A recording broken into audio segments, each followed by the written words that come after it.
Paz e graça para você ligado nessa emissora. Estamos começando o seu programa de reflexão, entrevistas e debates de todos os dias.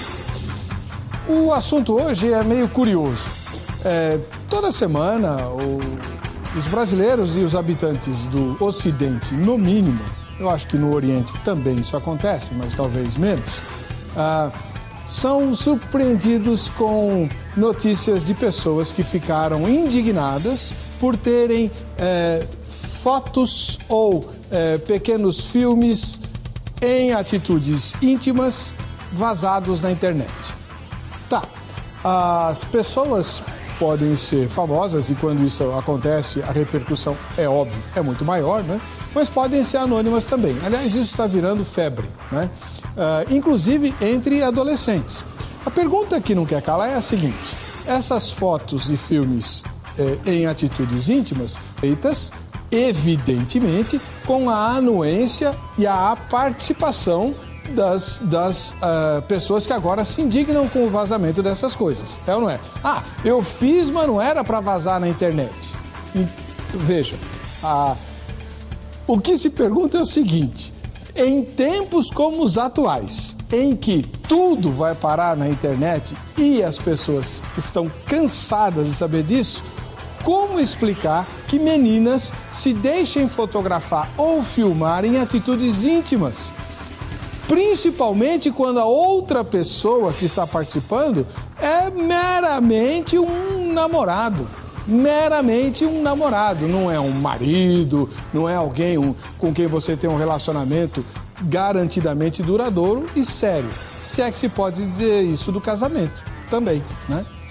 Ora, se você não queria que essas imagens vazassem, por que as fez para começo de conversa?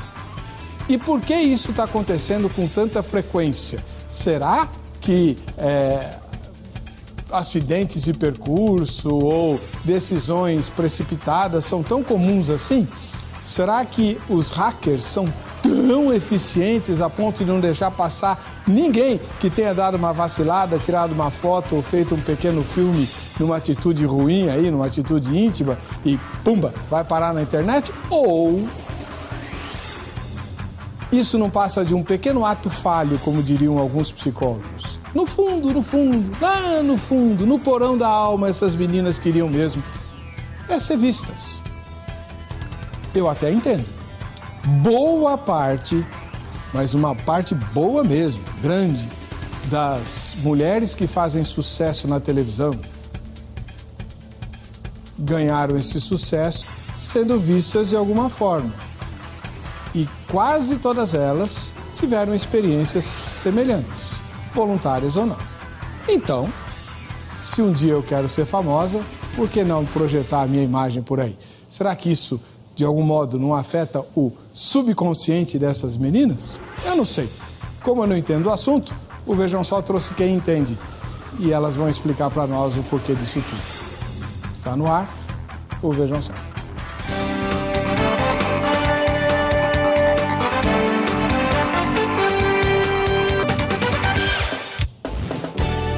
Olá, estamos começando o programa Vejam Só.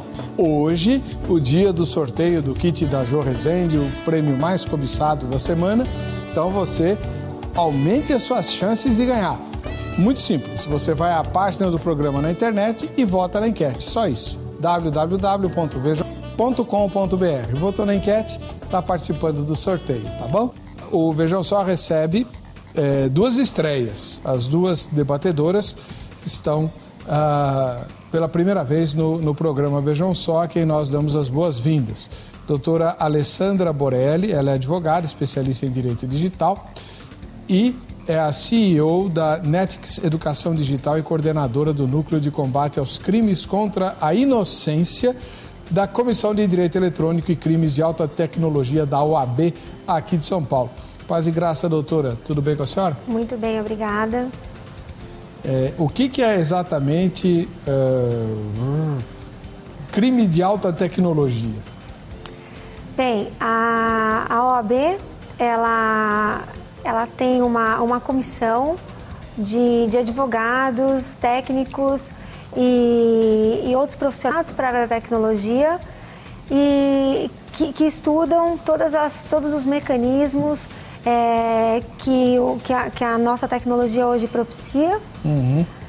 E o quão interfere na sociedade, todo esse desenvolvimento. E os crimes de alta tecnologia são os crimes praticados por meio dessas ferramentas. Tá bom, então a internet tem tudo a ver com isso. Tudo a ver. Beleza. Do outro lado, também estreando no Vejam Só, a doutora Lídia Pereira Galindo. Ela é a nossa psicóloga de plantão, embora seja também advogada. Paz e graça, doutora Lídia, como vai a senhora? Paz e graça, pastor. A senhora clínica? Clínico. Onde fica a sua clínica?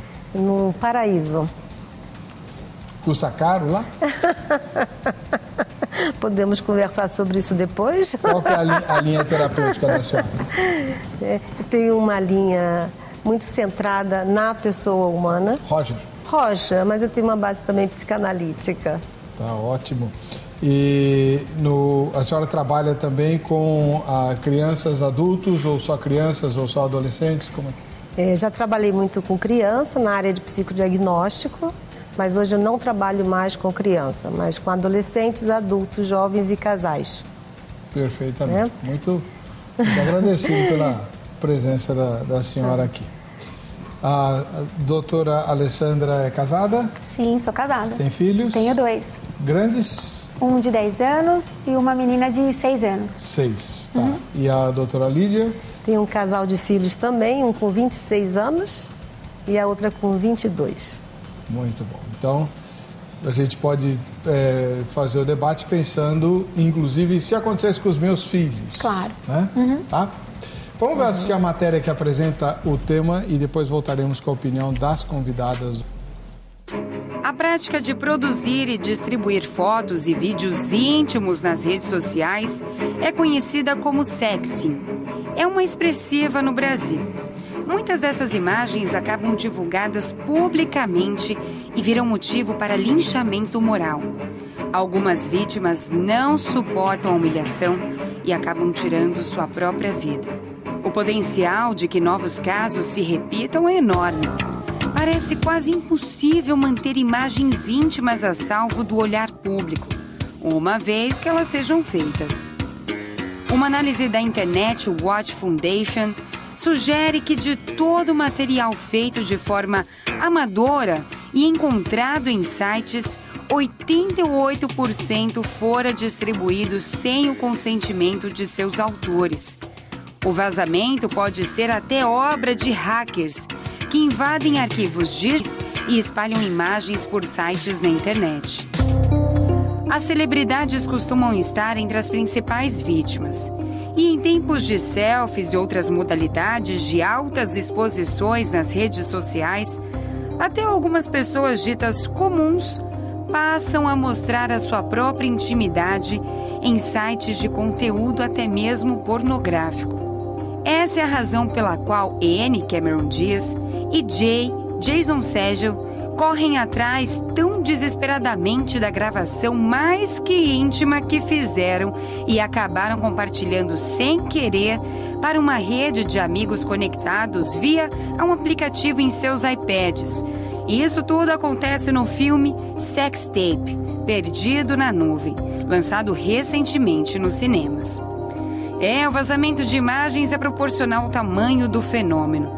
E diante de um cenário tão alarmante, é de perguntar por que os jovens ainda se permitem fotografar e filmar em situações de intimidade. Por isso, vamos tratar agora desse assunto no programa Vejam Só. E você participa indo lá para a nossa página na internet e votando na enquete. A página é o vejamsó.com.br e você vota na enquete. Bom, depois eu ponho a enquete no ar. Primeiro eu quero ouvir a doutora Alessandra Borelli. Na sua primeira fala, doutora, a senhora que coordena um núcleo, né, que combate os crimes contra a inocência. Em tempos de internet, como explicar que as meninas se permitam filmar em atitudes íntimas? Eu dei risada porque nem sempre eu acho que elas são tão inocentes assim. Eu compreendo. Bem, em primeiro lugar, eu acho muito importante frisar que existe um preconceito muito grande quando ocorre esse tipo de situação na internet. Primeiro que a internet, diferente do que muitos pais pensam, é uma ferramenta extremamente poderosa. E ela chegou de uma maneira muito rápida e muito avassaladora, e as crianças foram dadas essas ferramentas sem qualquer instrução. Eu faço uma analogia que é como se você concedesse ao seu filho a chave do carro para pegar uma estrada sem antes orientá-lo adequadamente como dirigir, primeiro numa reta, primeiro num lugar mais calmo. Então, o que acontece? O próprio Estatuto da Criança e do Adolescente e a Constituição Federal, ela traz lá uma importante informação de que as crianças e os adolescentes, eles precisam de uma atenção especial, dada a sua condição peculiar de seres em desenvolvimento. Então, assim, como questionar, né, as atitudes que os nossos jovens fazem no furor da adolescência, enquanto realmente não possuem discernimento suficiente para assimilar as consequências de seus atos. Tá certo? Compartilhar, tirar fotos na sua intimidade, permitir que seja fotografado, é um vacilo, vamos dizer assim. Mas quem comete o crime não é quem está permitindo que seja fotografado. Quem está cometendo o crime é quem compartilhou aquela imagem, aquele vídeo, sem o consentimento daquele jovem. Quem cometeu o abuso do seu direito foi aquele que detinha as fotos, seja por uma questão de confiança, como o senhor frisou, de repente um relacionamento que acabou de começar, a menina acha que aquele vai ser o homem da sua vida e etc. Daí ela permite que ele fotografe, aí ele diz que vai guardar só para ele, que ele não vai compartilhar com ninguém.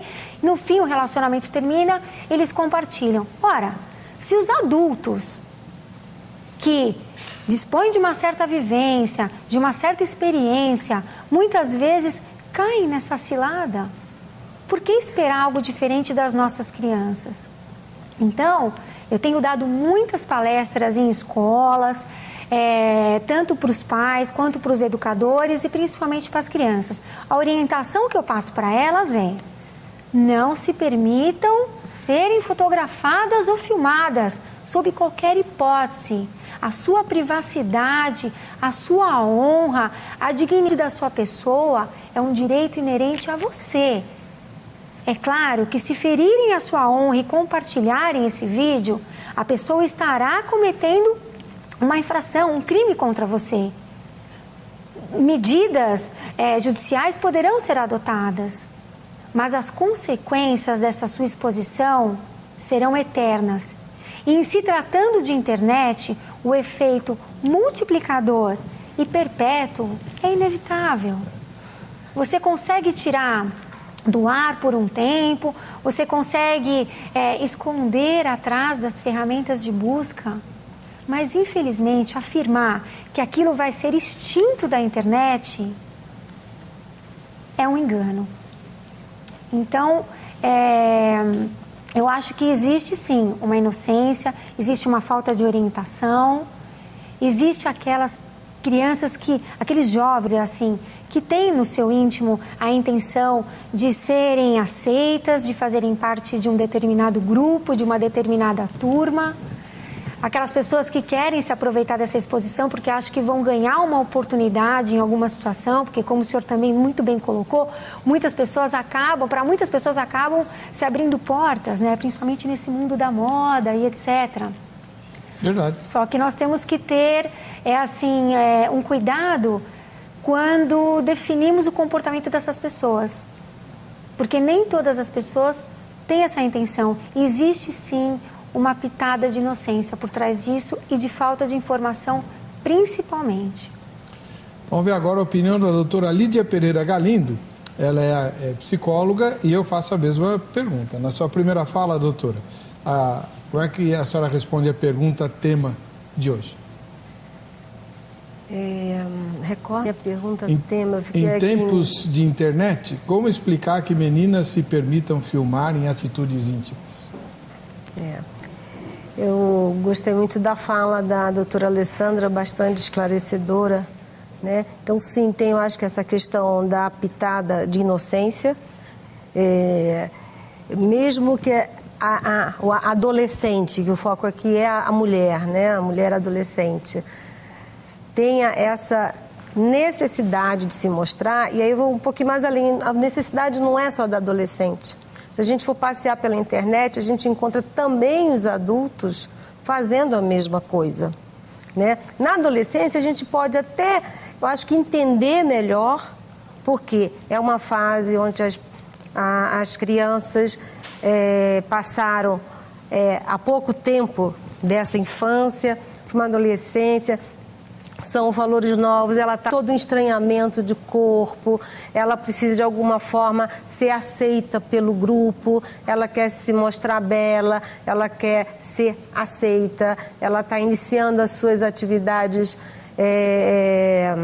sexuais, então ela está namorando e ela é iludida, né, com a frase de que o amor é para sempre, que eu serei para você seu amor eterno, e ela confia nessa pessoa. Então, assim, uma grande questão que eu vejo é que quando existe essa quebra de confiança, que é uma traição, a partir do momento que você se entrega para uma pessoa, e seja em qualquer circunstância, sexual ou não, você conta um segredo da sua intimidade para alguém, e esse alguém, num outro momento, traz isso à tona, o que eu vou pensar da própria humanidade? Eu paro em confiança. Então, quando acontece algo como esse, a sociedade precisaria estar preparada para acolher essa pessoa que foi vítima. E o que acontece é uma revitimização. A sociedade acaba revitimizando a própria vítima. O que significa isso? Se ela foi vítima, por que que nós não ajudamos essa vítima a sair desse emaranhado, dessa teia? Porque a gente tem toda uma sociedade contra. Por que você se deixou filmar? Então, se eu parto do princípio que é natural, que eu confio no outro, ela, num determinado momento, confiou. Aí vem toda a instrução, toda a escola, a igreja, os pais informando o seguinte: não podemos confiar completamente no outro. E quando não se confia, me proteger melhor. Entendi. Depois, no próximo bloco, a gente vai trocar em miúdos, como dizia a minha avó, né? Esmiuçar todas essas coisas e todas as outras questões correlatas. Agora é a sua vez, você que vai dar a sua opinião. Vai lá para o site do programa, vejamsó.com.br, e vote na enquete, que é, em sua opinião, por que meninas se deixam filmar em atitudes íntimas? Primeira resposta é, porque desejam ser vistas dessa forma. Ela se deixou filmar porque ela quer ser vista assim, não interessa por quem, né? Provavelmente só pela pessoa que filmou, mas também por outros. Enfim, porque a pessoa que filmou já viu, não precisa filmar para ver, não é verdade? Então, se filma... Bom, segunda resposta, porque são ingênuas e acabam sendo iludidas e enganadas. E a terceira é não ou nenhuma das anteriores. Se você não concorda com as duas anteriores, vote nessa. Por que é importante você votar? Hoje é o dia do sorteio do kit da Jo Rezende. No próximo bloco vou mostrar para você como é importante participar do programa para você ganhar aquele monte de coisas que a Jo mostra no anúncio dela. Agora eu vou mostrar para você quem assiste ao Vejam Só. Vejam Só, quem assiste ao Vejam Só é um quadro novo. Você vai lá para o Facebook e posta um autorretrato seu, não em atitude íntima, por favor, né? Porque eu vou mostrar aqui na televisão. Você vai fazer um selfie com quem assiste ao Vejam Só na sua companhia, do jeito que você quiser. Use a sua criatividade, tá? E todo dia a gente mostra algumas dessas pessoas. Uma coisa importante, não esqueça de, ao postar as suas fotos no Facebook, identificar, né? Fulano, ciclano, beltrano. E preferência é dizer também de que lugar você assiste. Quer dizer, eu moro em Santa Cruz do Capibaribe, em Pernambuco, né? legal para a gente poder informar aqui, tá? Vamos lá. A primeira foto é dos pastor Paulo e pastora Maria Ribeiro. Então aí assistiram ao Veja Só. Paz e graça para vocês. A segunda foto é a Fabrícia Carzan, o Ivan Charles Souza Bonfim e o Samuel Baruch, que é o bebezinho. Olha só, né? Maravilha. O bebê está assustadinho. O que será que eu estava falando no programa? Gleison César é o terceiro, está aí, provando que assiste, de fato, vejam só. Né? Lucélia e Matheus, está aí. O Matheus está com um sono danado, coitadinho, né? Sabe lá que hora que foi esse selfie aí, mas está lá com a mamãe, firmão. Não, né? Mas enfim. Maria Marta Barros, está aí. Ô Maria Marta, tudo bom? E o Robson Miranda. Tá aí o Robson. Obrigado pela paciência de vocês, né? E assistindo ao Vejam Só até tão tarde. A gente vai para o intervalo, voltamos já com a continuação desse debate.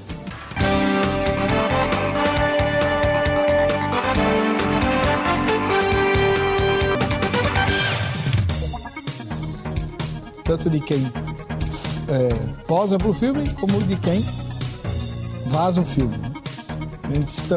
Estamos aqui batendo papo sobre o tema de hoje. E você já votou na enquete? Vai lá, vejamsó.com.br, vote na enquete, porque hoje é o sorteio do kit da Jô Rezende e você vai ganhar um monte de prêmios. Dá uma olhada. Oi, amigos, estou aqui mais uma vez para dar uma dica para você, ó. Tenho certeza que vai ficar feliz com a minha dica de hoje. Você que está passando aí por uma queda de cabelo muito forte, por excesso de química, alisamento, amaciamento, escova definitiva, escova progressiva. Você também que está com psoríase, que passou por radioquimioterapia. Eu tenho uma linha de tratamento de cabelo natural para você poder conservar o seu, né? Porque homem careca e mulher careca não dá. Essa minha linha é totalmente natural. Eu tenho kit de beleza que você pode adquirir pelo meu site, kit de cabelo seco, kit de cabelo normal, kit para cabelos oleosos e agora uma novidade, estou lançando o kit restaurador, que é para um cabelo que passou por química, por excesso de tintura, alisamento, amaciamento, escova progressiva e definitiva. É o kit restaurador, que já vem completo para você cuidar do seu cabelo. E caso você queira marcar uma avaliação comigo, ligue para mim e faça uma agenda para um horário para o seu trabalho. Lá nós fazemos tratamento de terapia com massagens terapêuticas para recuperar o seu fio de cabelo e eles voltarem rápido. Gostaram da minha dica? Tenho certeza que você vai lá, vai tomar um cafezinho, um chazinho comigo. Isso, Jô. Valeu. Obrigado, viu? E você que vai lá para Jô Rezende, vai de metrô. Estação Ana Rosa, tem a linha verde e a linha azul que param lá.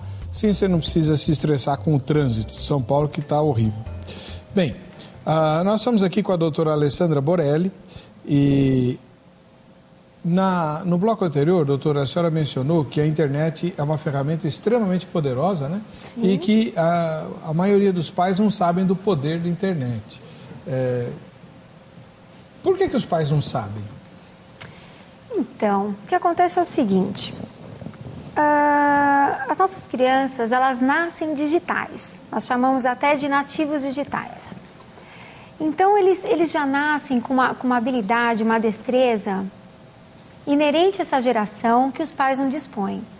E muitos pais que são analógicos, que tiveram uma infância completamente diferente, muitas vezes resistem a participar da vida digital de seus filhos. Primeiro porque acham que vão ter dificuldade na destreza com os dispositivos informáticos. E vão mesmo. E vão ter. Naturalmente, isso pode acontecer. E segundo porque realmente não tem noção do quão poderosa é a ferramenta. Mas o que eu tenho a dizer, e sempre insisto em reiterar, é que para educar o seu filho, vamos dizer, digitalmente, o pai não precisa entender de tecnologia.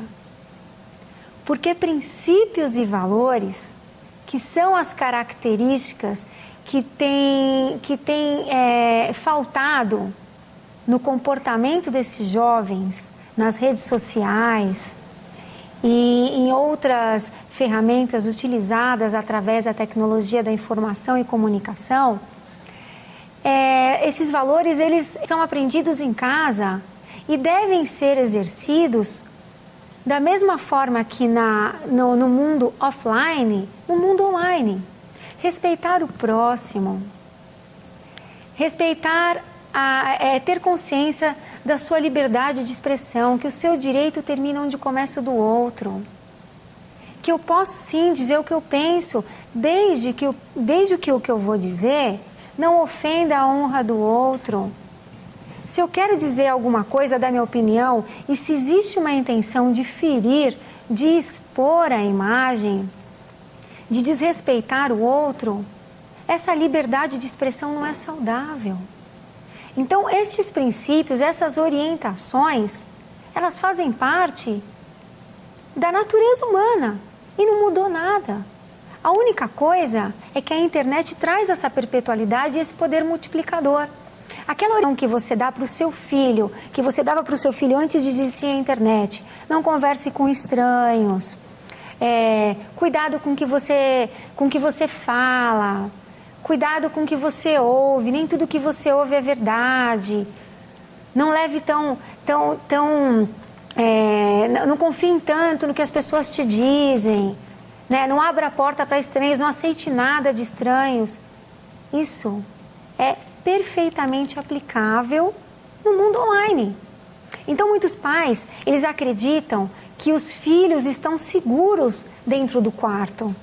Ai, que bom, meu filho não está na rua, meu filho não saiu para balada como os filhos da minha vizinha, ele está lá tranquilinho no quarto.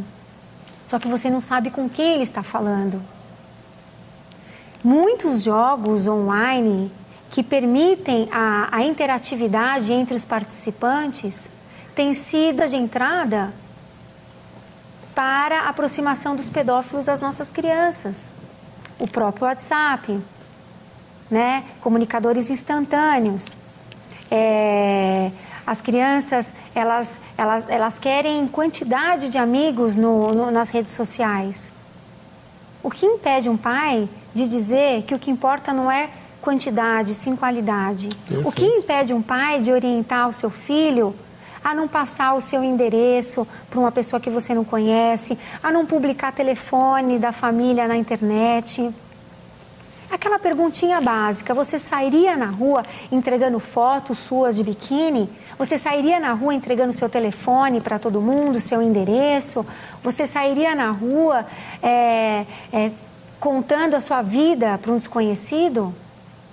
Né? Então, por que é tão importante você compartilhar que seus pais trocaram de carro, que você chegou na escola no horário tal, que você estuda na escola tal, que você sai da escola, vai para o inglês, você sai do inglês, vai para a natação? Então, existem casos, inclusive, de sequestradores que confessam, olha, para eu agir nessa família, eu precisei estudar a postura da família numa rede social durante uma semana. Foi o suficiente para entender a rotina, que hora que o pai chegava em casa, que horas que os pais saíam, qual que era a média de patrimônio daquela família, enfim. Então é isso. Agora, doutora Lídia, a senhora falou no bloco anterior sobre um dos principais problemas, uma das principais consequências para a pessoa que tem sua intimidade vazada é que ela perde a confiança, né? Então, eu queria que a senhora explicasse para nós como é que constrói a confiança, porque o que eu percebo são duas coisas assim, meio, sei lá, intuitivas, eu acho. O adolescente, ele gosta muito dos amigos que tem, né? Assim, principalmente a menina, né? São minhas amigas, tal. Elas não se desgrudam. Tá. Então, elas, obviamente, têm uma relação muito íntima e de muita confiança. Porém, essa amizade nasceu quase sempre por acaso, porque estudam na mesma sala de aula, porque frequentam o mesmo clube ou a mesma igreja, ou enfim, né? Não foi uma amizade assim, eu vou analisar, deixa eu ver o caráter dessa pessoa, a personalidade, legal, ela é de confiança, eu vou ficar amigo dela. Não. Então, a relação mais importante a menina tem é com as colegas que estão lá porque estão e não porque merecem estar, né? E isso não é um risco grave para depois se perder a confiança? Por que a gente confia tão facilmente em quem está perto? Em quem está perto? Não é? É.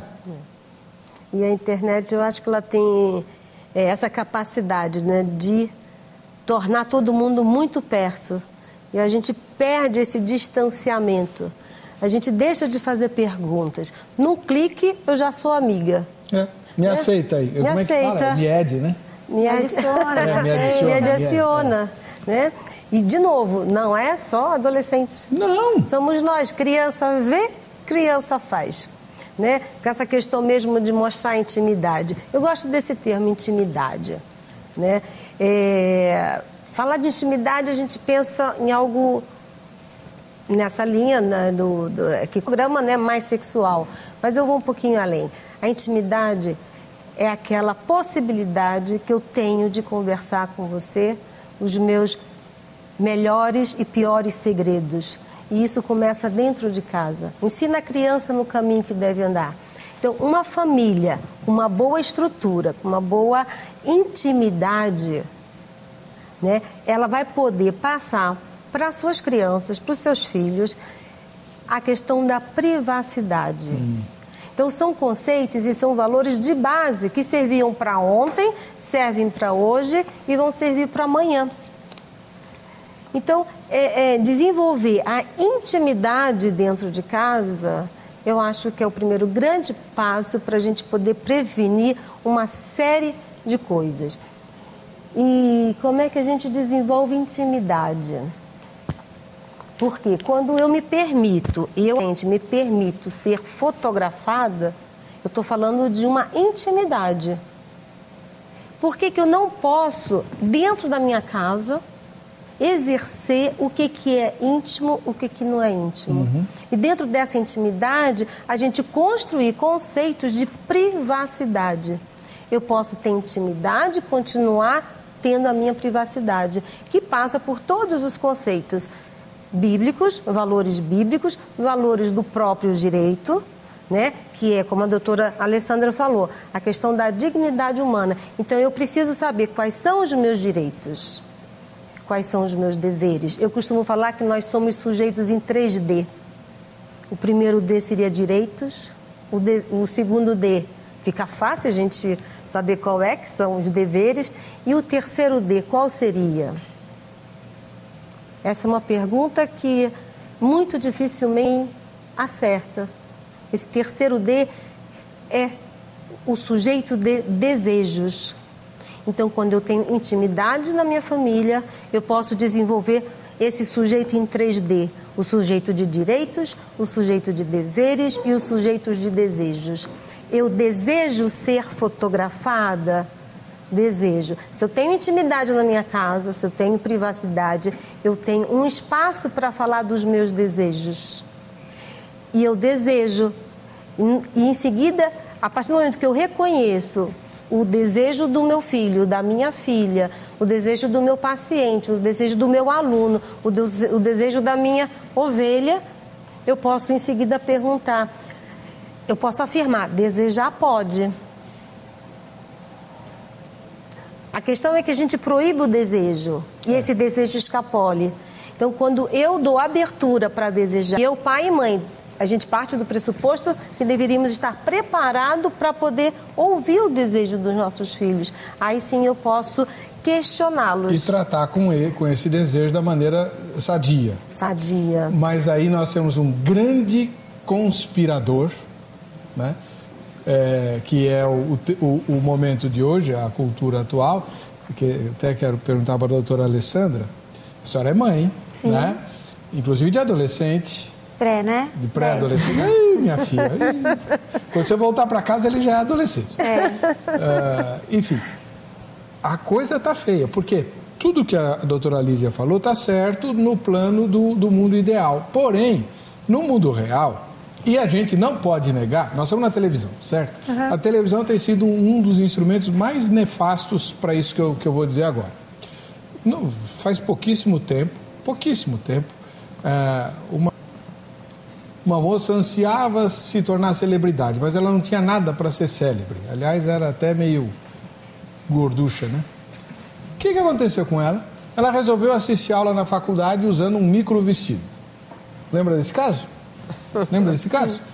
Virou celebridade, está até hoje por aí, virou atriz, participou de show, de reality show, vive sendo convidada para debate. O sonho dela se realizou. O que ela teve de fazer? Ela teve de fazer o contrário do que a doutora Lídia acabou de falar. Ela fez exatamente o que a sociedade condenaria, tanto é que ela foi condenada pelos próprios colegas no ato lá, e depois aí veio aquela, não pode, já se viu, ela tem o direito de fazer o que quer, e não sei o quê, e blá, blá, blá. A polêmica fez todo o favor para que ela chegasse lá. Então, eu estou citando um exemplo. Existem vários outros. Existe gente que fez a fama aí por namorar jogador de futebol, a namorada do principal brasileira, né, e tal, né, a namorada do Ayrton Senna, idem, né? O que essas pessoas eram antes de serem namoradas do Pelé ou do Ayrton Senna? Ninguém, né? E como foi que... Enfim, vocês estão entendendo onde eu quero chegar. A mensagem que a televisão passa e que a sociedade em geral passa para a juventude é assim: você quer ser famoso? O atalho é esse. E está a internet aí. Aí a doutora Lídia fala, não, mas os pais precisam ensinar o valor da intimidade e da privacidade. Quem falou que eles querem privacidade? Sim. Como fazer? Como mãe, como que a senhora lida com isso? Pois bem, então o negócio é o seguinte, acho que uma coisa fundamental, eu começo dizendo para os meus alunos e para os meus filhos também, que a primeira coisa é que a internet tem essa característica de perpetualidade. Então você tem que pensar no seguinte, existem aquelas pessoas que se permitem fotografar ou que acontece, porque também pode acontecer de alguém estar filmando escondido e etc. E outras né? Agora, aquelas que se permitem fotografar para aquele namorado ou que coloca uma determinada foto, um determinado vídeo num Snapchat da vida. Snapchat é um aplicativo que, em tese, guarda a foto ou o vídeo durante 10 segundos e depois desaparece. Primeiro, ninguém lê termo de uso. O termo de uso de todos os sites, aplicativos e ferramentas da internet precisam ser lidos. Lá existem informações e concessões que você dá sem você ler. Dando o seu ok, você permite que ele guarde informações que você movimenta no seu celular, a sua localização, as fotos que estão armazenadas no seu dispositivo e etc. Então, você consentiu. Quando você encarga uma coisa para alguém com a expectativa de que ou o servidor não vai vazar ou aquela pessoa também não vai compartilhar, você tem que ter em mente a possibilidade de vazar. Porque nós estamos falando de máquinas, ok? Realmente, às vezes é um amigo que compartilha e etc. Mas nós estamos atribuindo uma responsabilidade para um terceiro sobre o qual nós não dispomos de qualquer ingerência. Verdade. Então, assim, eu estou te mandando uma foto, estou te mandando um vídeo. Não passa para ninguém? Se eu não puder administrar dentro de mim a possibilidade desse vídeo e dessa foto vazar, não passe. Não se permita fotografar e não compartilhe com absolutamente ninguém. Então, você tem que partir desse pressuposto. Então, é o que eu falo. O meu filho pede, sim, para ter Facebook, porque muitos amigos têm. Não está na hora. Enquanto eu não perceber alimento para ter o mínimo de noção, o mínimo de bom senso, para usar uma ferramenta poderosa como essa, nem o celular com webcam ele vai ter. Porque tudo pode ser fotografado, tudo pode ser compartilhado. Parabéns, doutora. Então, olha, eu vou dar uma medalha para a senhora. Não, porque o que acontece é o seguinte... Não é brincadeira. Eu conheço pais que ensinam o filho pequeno a burlar as regras do Facebook para que ele tenha Facebook. E a senhora vem dizer, não vai ter enquanto não tiver... Parabéns, olha que Deus abençoe. Amém, mas olha só, o que acontece é o seguinte, essa questão da perpetualidade é muito grave. Porque o que você faz hoje... Fica lá. Fica lá. E como é que você vai entrar para o mercado de trabalho? Sabe? Hoje, as empresas já usam como subsídio para fazer um filtro do seu processo seletivo as redes sociais. Bom, se eu vou lá, tenho 10 pessoas para entrevistar, e dessas 10 pessoas, eu resolvo dar uma olhadinha nas redes sociais, qual é o conteúdo deles. 2 delas já colocam, odeio segunda-feira. Esse cara eu já não vou nem entrevistar, porque eu já sei que eu não vou poder contar com ele segunda, terça, quarta, quinta e sexta. Eu só vou poder contar com ele 4 vezes por semana. Então, percebe o quão poderosa é a ferramenta? A mesma coisa as crianças, sabe? Aquela menina que foi fotografada durante o jogo da Copa, uma menina linda, belga. Ela era uma telespectadora no jogo, ela foi fotografada e foi convidada para fazer parte de uma agência de modelo sensacional. Bom, no dia seguinte, para comemorar, ela coloca uma foto dela no Facebook com um animal que ela havia caçado, com uma espingarda. Bom, a empresa tinha uma política de proteção do meio ambiente. Ela não chegou a tirar uma foto.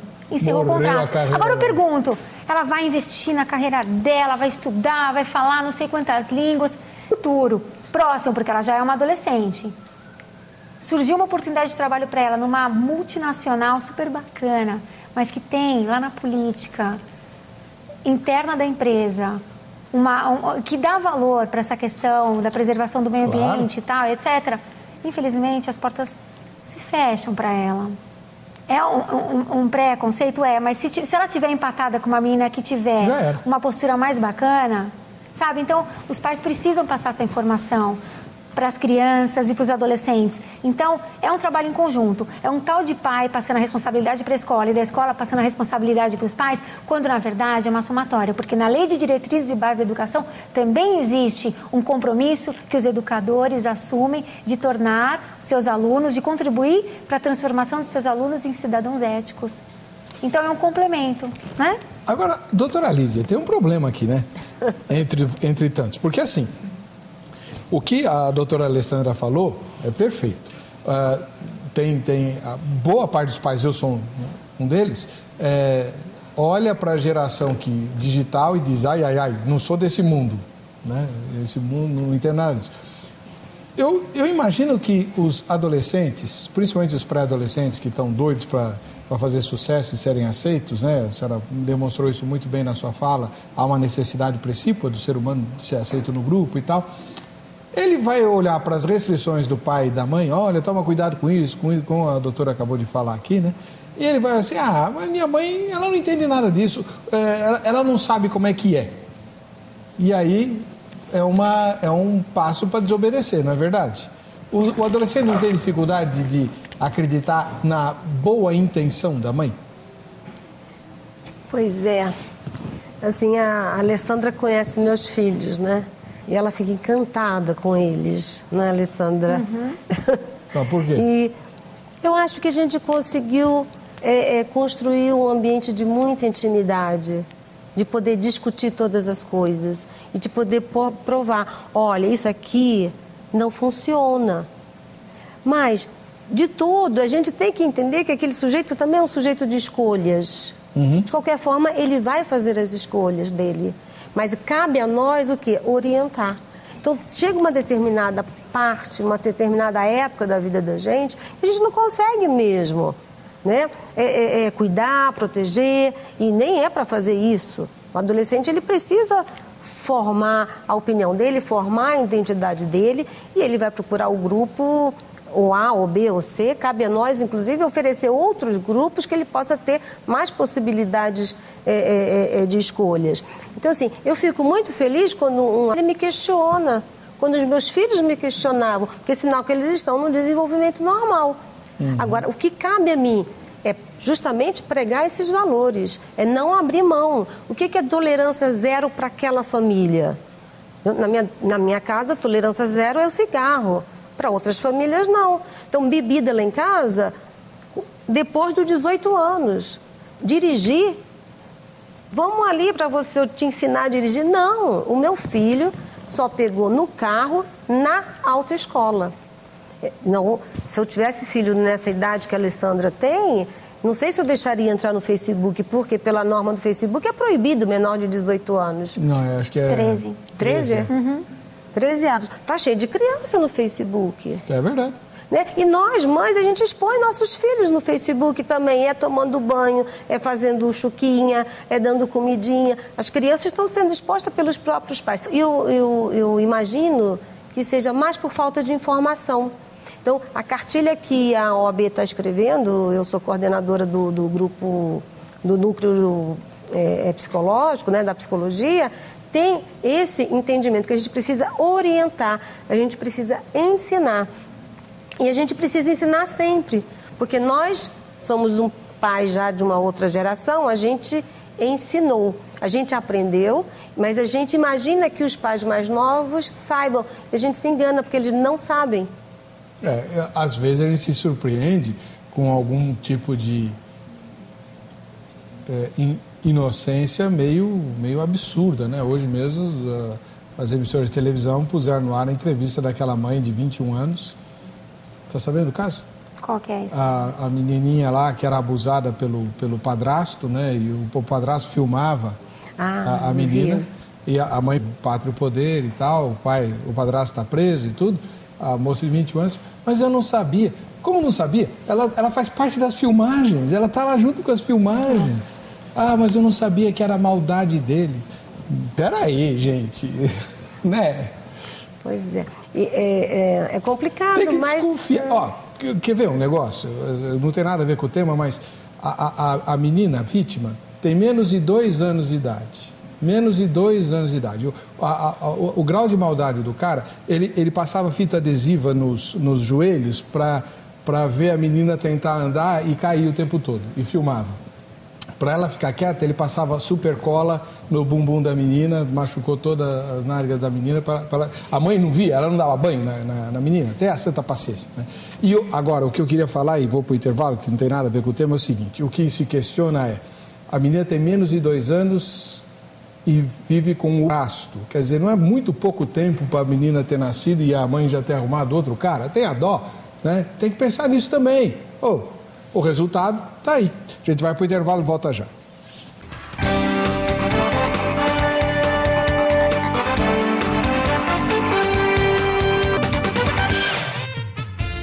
Muito bem, você aí de casa, obrigado pelo carinho da sua audiência. Mais uma novidadezinha. No site do Você tem uma aba lá, no Facebook também tem, que é uma filmagem de 2 minutos com a minha opinião a respeito dos temas, para eu não ter que usar o tempo dos meus convidados aqui. Chama Eber Diz. Você vai lá no site do programa, vejamsó.com.br, e clica lá no Eber Diz. No Facebook /programa Vejam Só também tem, tá bom? Vamos lá. Aparecido de Oliveira, ele mora na cidade de Casa Branca, no interior de São Paulo. Como explicar também que meninas de 14 anos engravidem, que meninos de 12 anos estejam viciados em drogas e furtos, que menores delinquentes cometam assassinatos? Resposta: não tenho temor de Deus. Pecado não cabe discussão. Então, o que nós vamos fazer? Né?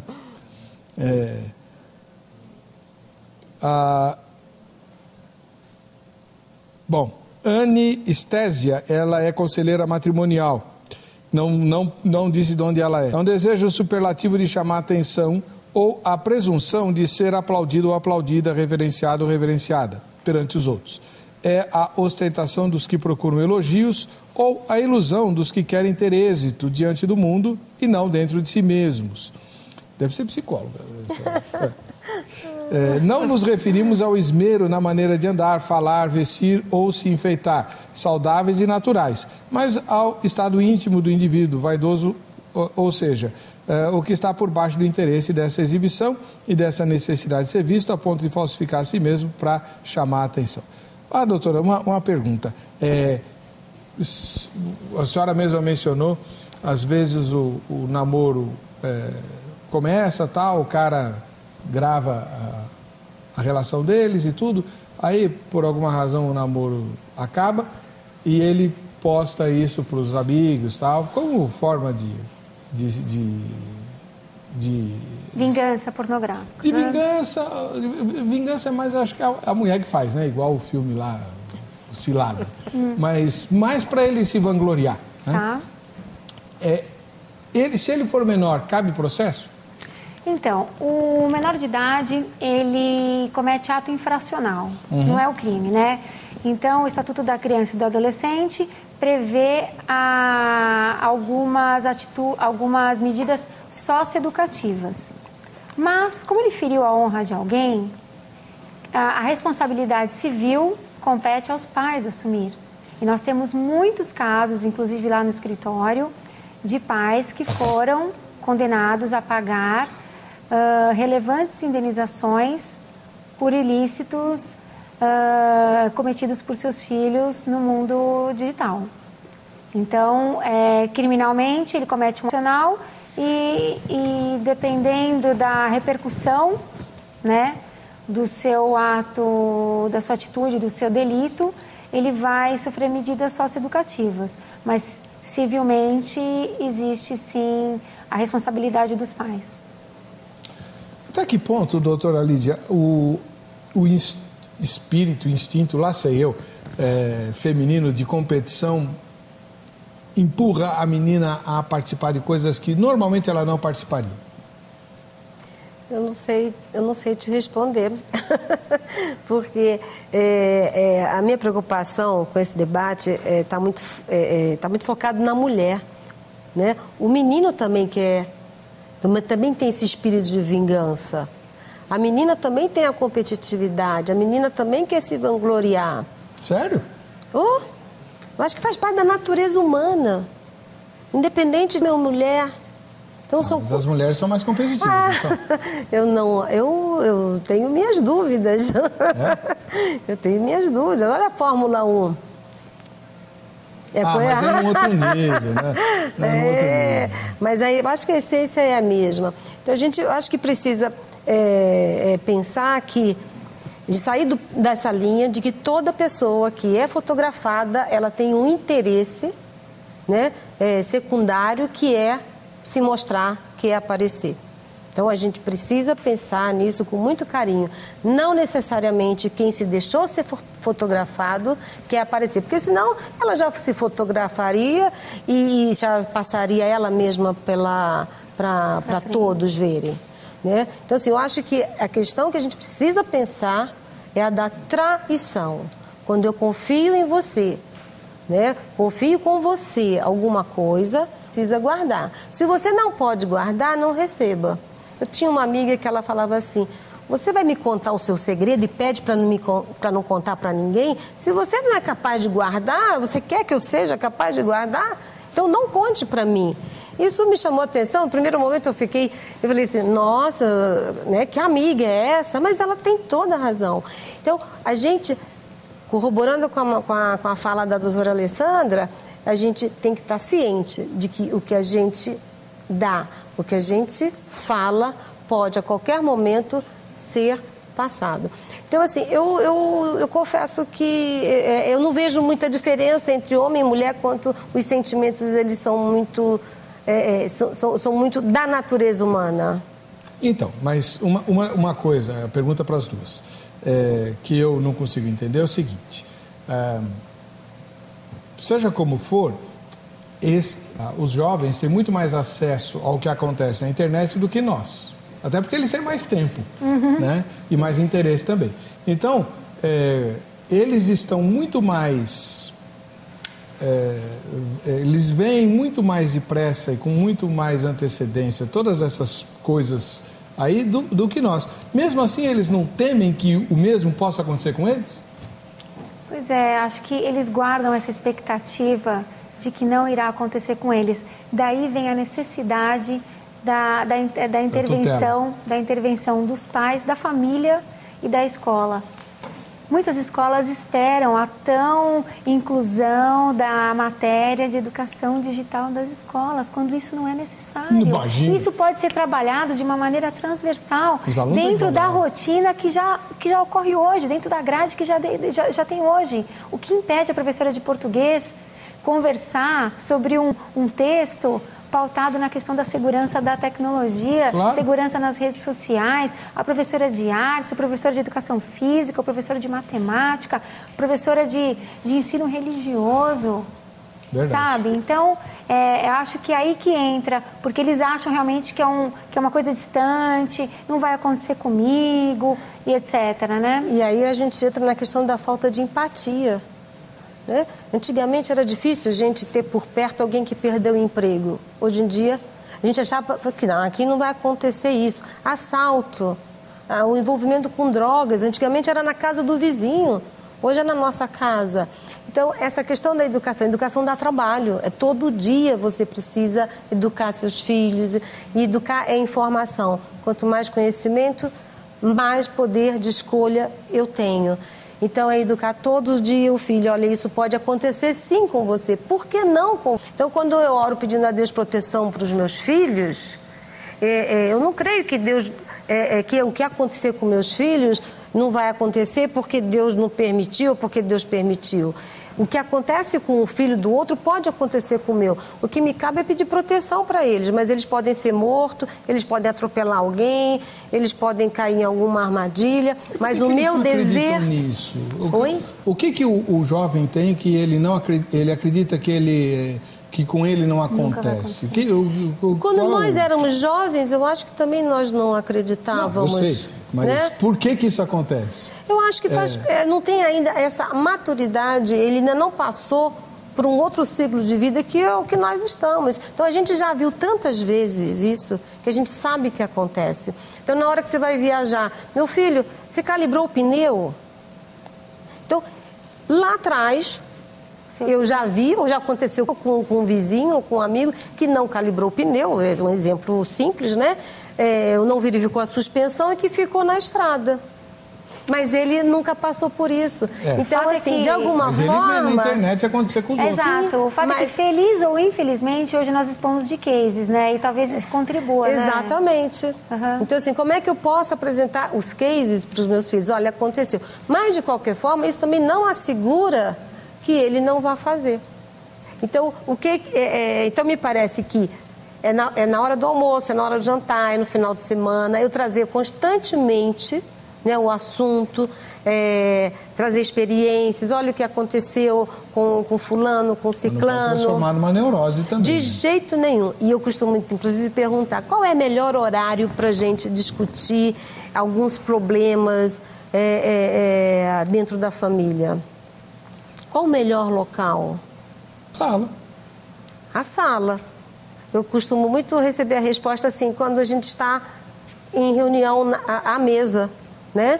E eu falo, é o pior lugar, porque a mesa, na hora do almoço, na hora do jantar, tem que ser um horário muito bom, né? Eu gosto muito do carro, porque o carro está em movimento. Ninguém pode fugir. Exato. Mas ao mesmo tempo, no carro, mas ao mesmo tempo a gente pode fugir, porque tem um outdoor, tem uma freada, você está viajando, tem as vaquinhas que a gente vai contando. Então, parece contraditório, mas eu quero falar, o melhor lugar para se conversar assuntos mais polêmicos, de maior intimidade, é dentro do carro, porque a gente pode parar a qualquer lugar. Vamos parar para tomar um café na estrada, para colar gasolina, e dentro da sala não. Já pensou, você está falando, o indivíduo sai, bate a porta, volta aqui, menino, olha o respeito. Isso não acontece.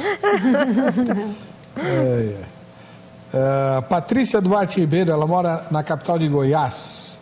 Atualmente, tudo que seja para ganhar popularidade é recorrido. Além de ser puro exibicionismo, está faltando a autopreservação, porque nem sempre é culpa dos pais, que nem ficam sabendo o que anda acontecendo.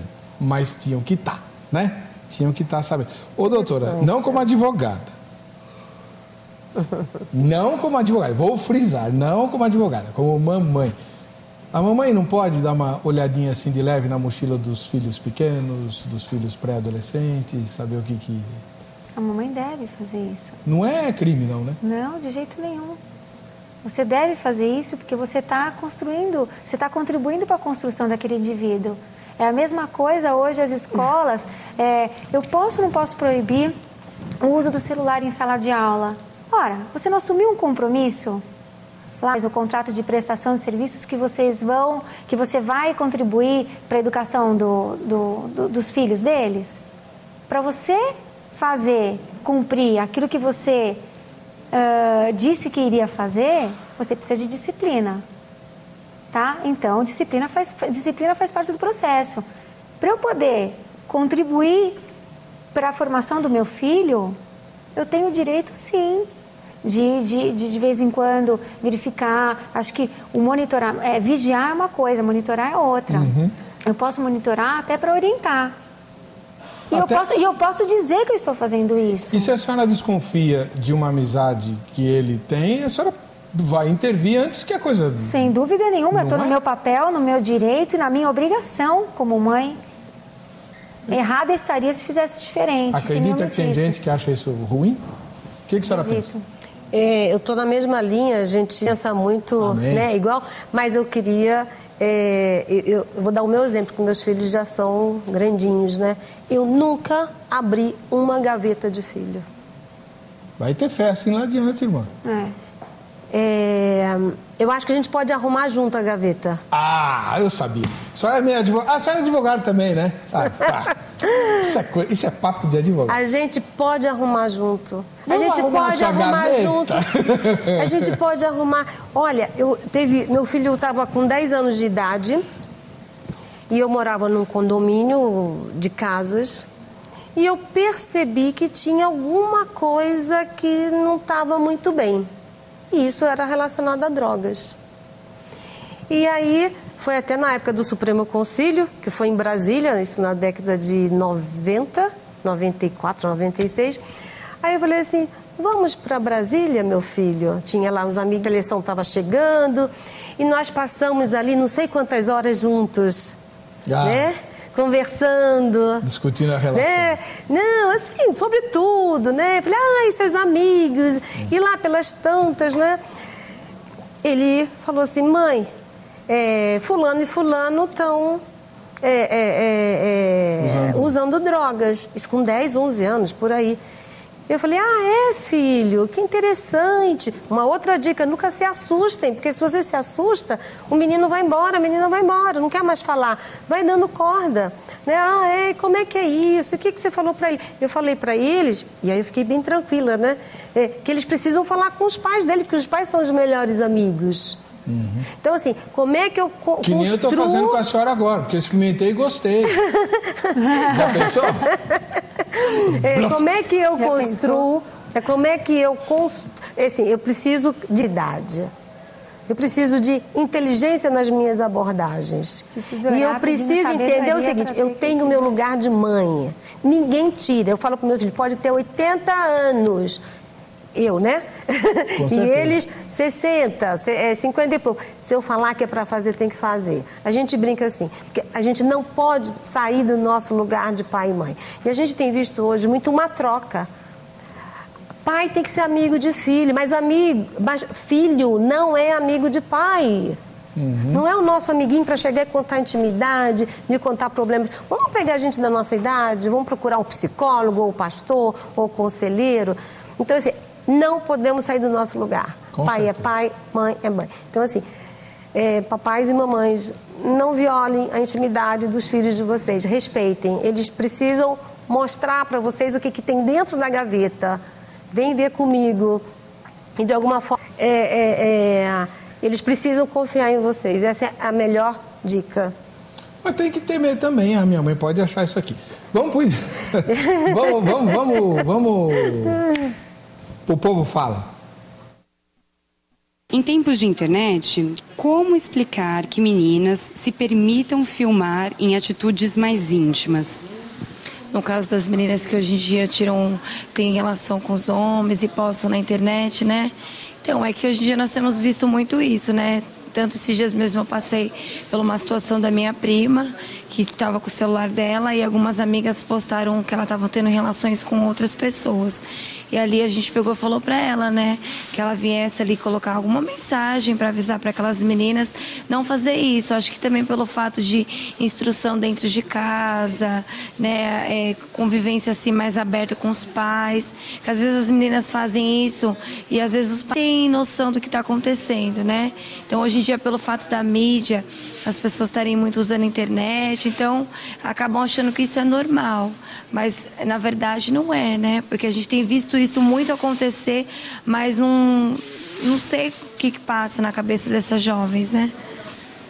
É uma situação difícil de explicar, né? Mas eu creio, principalmente, vem da família. É a base de tudo. Vai falar, não é isso, mas é. Se os pais ensinaram, deram toda a orientação correta, eu creio que isso, por mais que as amigas façam, ela vai saber que aquilo vai prejudicá-la no futuro, né? Então eu creio que também a base é a família. E a família, se não tiver estruturada, não ensinou corretamente, com certeza ela vai se permitir a esse grave problema, né? Vamos dizer assim. Na minha opinião, assim, tá tudo tão moderno, né? Tá tudo moderno, hoje os pais estão modernos, né? A educação está moderna, então os conceitos mudaram muito, infelizmente, né? Mas se fosse um tempo atrás, que as coisas eram mais rígidas, né? Até mesmo você dar uma entrevista para você falar algo assim, né? A gente teria que ter muito cuidado. Hoje é tudo liberal, né? Então... Eu acredito que seja para chamar a atenção, né? De alguma forma elas estão querendo chamar a atenção de alguém. Cada um usa a arma que tem. As meninas, elas acabam se despindo por uma forma e no momento a que ela tem para estar chamando a atenção. Eu acredito que seja por isso. Eu tenho muitas amigas que fazem isso e é para ter mais curtidas no Facebook, né? É para ter mais amigos, então elas acabam permitindo isso. Bom, é a competição aí. Doutora Alessandra, uma perguntinha. Ainda hoje, no Brasil, vale o que eu sei que até algum tempo atrás valia. A ideia de que prendo as cabras porque meu bode está solto. Ou seja, os meninos, quase sempre são os vilões da história, mas eles acabam depois sendo, entre aspas, heróis até para os próprios pais, porque a sem vergonha foi a menina que deixou. Como é que é isso na prática da senhora lá na OAB? Bom, infelizmente, essa expressão perdura, vide a questão da menina se expor, porque geralmente quem se permite ser fotografada é uma menina.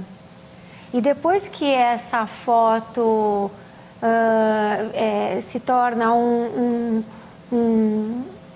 uma ferramenta viral, um documento viral, né, que ela se propaga aí nas redes sociais, nos comunicadores, muitas pessoas criticam de imediato a menina que se expôs. É uma coisa que nós já até comentamos aqui no nosso bate-papo, a doutora Lídia colocou essa situação, e é bem isso que acontece.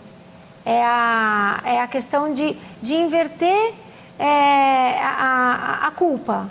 Ok, ela realmente, por inocência, por excesso de confiança, ela se permitiu ser fotografada.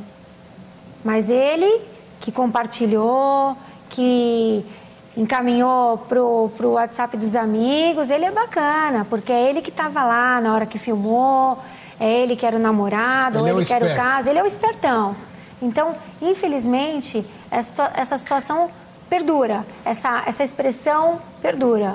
Mas, de novo, tudo é uma questão de conduta familiar, principalmente para aqueles pais que têm casal em casa.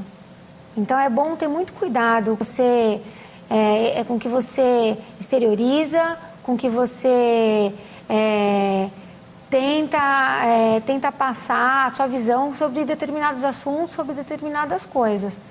Porque são pessoas. Sim. São mulheres ou são homens, não importa, mas uma situação dessa, ela vacilou, mas quem agiu muito mal e faltou caráter foi quem compartilhou. E os pais do moço devem se envergonhar, devem se envergonhar dessa situação. E não ficar, meu filho é um garanhão.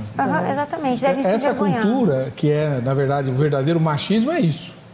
Porque assim, a pessoa que age dessa forma, age para outras situações. Claro, lógico. Então, se faltou caráter em conservar um material que foi colocado em confiança à disposição dele, ele também não é uma pessoa digna de confiança para outras situações. Então, os pais realmente devem repreender fora da caixa, vamos dizer assim. Sim. Né? Quer falar alguma coisa, doutora? Pode falar. Exatamente. Eu acho que a gente, enquanto sociedade, a gente precisa pensar no erro maior, né? Porque a base disso é realmente a falta de caráter. E às vezes dá a sensação que a falta de caráter é que leva ao sucesso. Então. Pois é. Nós acabamos de ver aí um sujeito eliminado de um desses reality shows ridículos. Vi hoje na internet que ele foi eliminado, que eu achei um absurdo ele ter sido convidado, que é uma das figuras mais abjetas da sociedade brasileira. Um empresário da noite assumidaço, disse que já teve mais de 6 mil casos e tal, bababá, né? Vira celebridade. A falta de... É o que a senhora falou. A falta de caráter, muitas vezes, em muitos redutos hoje, faz da pessoa celebridade. Enfim. O Rosuel Agostini Vilhena, de Bagé, no Rio Grande do Sul. Um dos motivos é que ficou difícil para muitas pessoas distinguir entre o que é sensual e o que é pornô. Da mesma forma que está difícil distinguir o que é ironia, piada e irritação do que é baixaria. Outro motivo é que o corpo passou a ser mais uma coisa para se ostentar, e entre muitos, o que se tem para ostentar é só o corpo.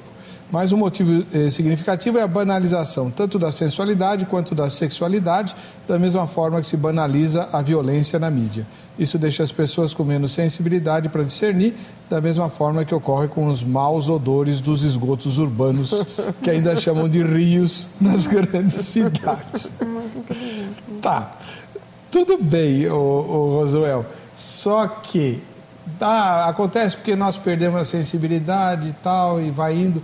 Mas cada vez que vaza, todo mundo se choca. Choca ainda, certo? Choca. Choca, mas dá um alívio. Porque foi a dela que vazou e não foi a minha. Certo. Né? Então ponto. A gente acaba, de alguma forma, se sentindo muito aliviado quando alguém é pego como bode expiatório. Foi o caso recente da torcida lá do Sul, né?